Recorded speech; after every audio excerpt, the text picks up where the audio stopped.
സംസ്ഥാനത്ത് വിലക്കയറ്റം അതിരൂക്ഷമായ സാഹചര്യത്തിൽ സർക്കാർ സ്വീകരിച്ച നടപടികളുടെ വിലയിരുത്തലായിരുന്നു യോഗത്തിന്റെ മുഖ്യ അജണ്ട.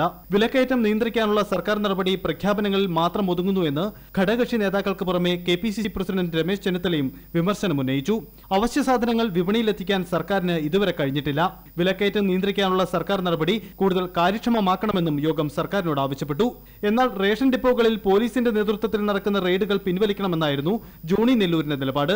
കരിഞ്ചന്തയും പൂഴ്ത്തുവയ്പും തടയാൻ പോലീസിനെ ഉപയോഗിക്കണമെന്നത് യുഡിഎഫിന്റെ പൊതുനിലപാടാണെന്ന് മുഖ്യമന്ത്രിയും തിരിച്ചടിച്ചു. പോലീസിനെ ഉപയോഗിച്ച് റെയ്ഡ് നടത്തണമെന്ന് നിയമസഭയുടെ എല്ലാ ഭാഗത്തും വന്ന നിർദ്ദേശങ്ങളാണ്.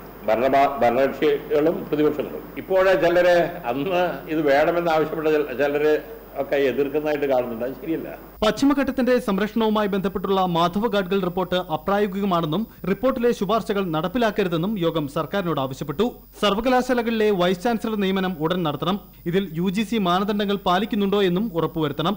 കർണാടക ജയിലിൽ കഴിയുന്ന അബ്ദുൾ നാസർ മദനിക്ക് വിദഗ്ധ ചികിത്സ ലഭ്യമാക്കാൻ സർക്കാർ ഇടപെടണമെന്നും UDF യോഗം ആവശ്യപ്പെട്ടു. നെല്ലിയാമ്പതി പരിയാരം ഉപസമിതി റിപ്പോർട്ടുകൾ UDF യോഗത്തിന്റെ പരിഗണനയിലുണ്ടായിരുന്നെങ്കിലും കൂടുതൽ ചർച്ചകൾ നടന്നില്ല. നേരത്തെ AN രാജൻ ബാബുവിന്റെ നേതൃത്വത്തിലുള്ള നെല്ലിയാമ്പതി ഉപസമിതി യോഗം ചേർന്ന് അന്തിമ റിപ്പോർട്ടിന് അംഗീകാരം നൽകിയ ശേഷമാണ് റിപ്പോർട്ട് മുഖ്യമന്ത്രിക്ക് സമർപ്പിച്ചത്. നെല്ലിയാമ്പതി വിഷയത്തിൽ രാഷ്ട്രീയ പരിഹാരമില്ലെന്നും തർക്കത്തിലിരിക്കുന്ന എസ്റ്റേറ്റുകളുടെ കാര്യത്തിൽ കോടതി വിധിയനുസരിച്ച് തീരുമാനമെടുക്കണമെന്നുമാണ് ഉപസമിതിയുടെ നിർദ്ദേശം. ഉടമസ്ഥത സംബന്ധിച്ച് അവ്യക്തത നിലനിൽക്കുന്ന തോട്ടങ്ങളുടെ കാര്യത്തിൽ സർക്കാർ കൂടുതൽ അന്വേഷണം നടത്തണമെന്നും ഉപസമിതി UDFിനോട് ശുപാർശ ചെയ്തു. India vision, Thiruvananthapuram.